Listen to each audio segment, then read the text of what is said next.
This is an article in response to a video I made about women who leave relationships quietly, who disappear overnight, and also about the men they're disappearing from, the men that feel like they are the victim, they're blindsided, that their wife or their partner was hormonal or unstable because perimenopause broke them. Now, I know these women and I know these men, and I know that a woman does not quietly disappear from a good man.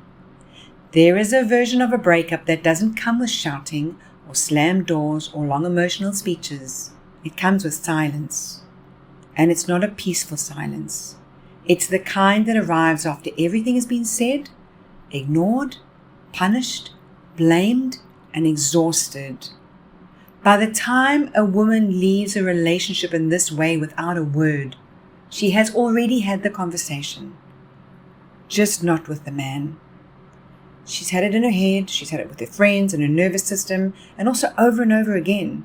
Because at one point she did test the waters. She hinted, she tried to explain, and each time, one of three things likely happened. The man dismissed it, he minimized it, or he turned it back on her, and often in an aggressive, violent manner. Eventually, she stopped taking it to him, not because it wasn't important, but because it wasn't safe to take it to him. If you are a man listening to this and your wife has left you in the same way, you were not safe to her. And this is the part that people don't like to name. That fear, it doesn't appear out of thin air. It doesn't just land in a healthy relationship one day and decide to stay. Fear is a response. It's learned. It is built moment by moment, interaction by interaction. And it doesn't always have to be a physical violence. In fact, it often isn't.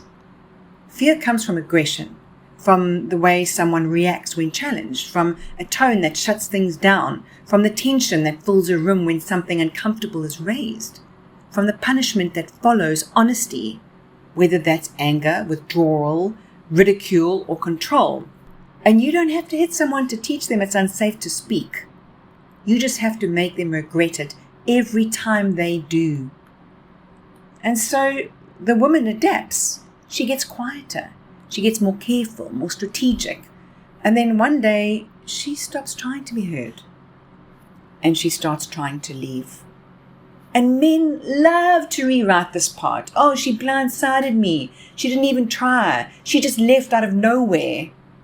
Out of nowhere is a convenient place because it erases the months or years where she was quietly gathering evidence that this was never going to change. You were never going to change. When a woman waits until you're not home to pack her life into a few small bags, that is not poor communication. That is risk management. That is someone who has run the numbers and decided that a conversation with you is more dangerous than a quiet exit. And this is where the story twists itself into something almost impressive. Because the man becomes both the victim and the hero of his own narrative. He says, I gave her everything. She's unstable. It's her hormones. And then doubles down on a version of that reality where he is the victim, creating like this strange combination of superiority as well as self-pity that exists side by side, and both feel completely justified. But here is the inconvenient question for those men. If someone you've lived with for 5, 10, or 20 years is too afraid to tell you they're leaving or when they're leaving or how they're leaving, what does that say about you? You are not the victim. You are the villain. Because victims do not need to escape from. They do the escaping. And this is the part that stings. Women don't disappear quietly from relationships where they feel safe, heard, respected. They might leave, they might grieve, they might fight for it at first, but they don't vanish. They don't pack in silence like they're fleeing a scene. They don't rehearse their exit like a contingency plan.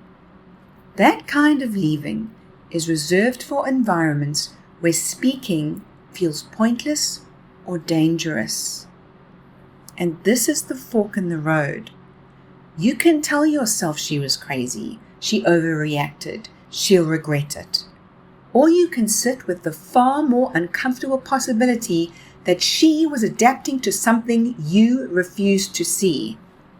One story protects your ego. The other might actually change your life. And if you've ever been the woman who left quietly, you already know that silence wasn't empty. It was full. It was full of every unheard sentence, every dismissed feeling, every moment you realized you were on your own in a relationship that was supposed to be shared. If you're the one left behind, still asking, why didn't she just tell me? She did, just not in a way you were willing to hear. And if you're a woman reading this and you're still in that relationship, quietly thinking about leaving, this is your moment to get honest with yourself. Not about him, about you. Look ahead and ask yourself what your life looks like if nothing changes. A year from now, 5, 10. Then look at the version where you leave. Both are hard. Staying will cost you slowly, in pieces you might not even notice disappearing. Leaving will cost you all at once. Choose your hard. And if you can't leave immediately, if you're not ready, if you don't have the funds, if the timing isn't there yet, that doesn't mean it's hopeless. You can start quietly planning. Start collecting money. Start building a network of people you can rely on. Have a plan, even if it's loose, even if it stretches 6 months or a year or even 2. Knowing you are working towards leaving changes something fundamental. It shifts you out of stuck and into strategy. And don't pretend you're not built for hard. You've done hard before. You've carried things. You've survived things, figured things out when you had no roadmap. This is not the first time life has asked something big of you. The difference this time is what it gives back. On the other side of this is a version of you who doesn't tolerate what you're tolerating now. A version of you who trusts herself, backs herself, and doesn't need to shrink to stay chosen. Right now, he might feel bigger, more certain, more powerful, like he gets to decide what's real and what's not. That feeling is not truth. It's conditioning. What happens when your reality has been questioned long enough that you start handing over authority? It's conditioning. But you can take that back. Even if you don't fully believe it yet, you can start by expecting more, demanding more. Not from him. He's not going to change. Fuck him. From your life, from yourself. And one day, this won't just be something you survived. It will be something that sharpened you. Something that made you impossible to minimize again. Maybe even something you use to help other women recognize the moment she needs to choose herself. You don't need permission to take your life seriously. You don't need one more sign. The clarity you're waiting for is already here. Good luck.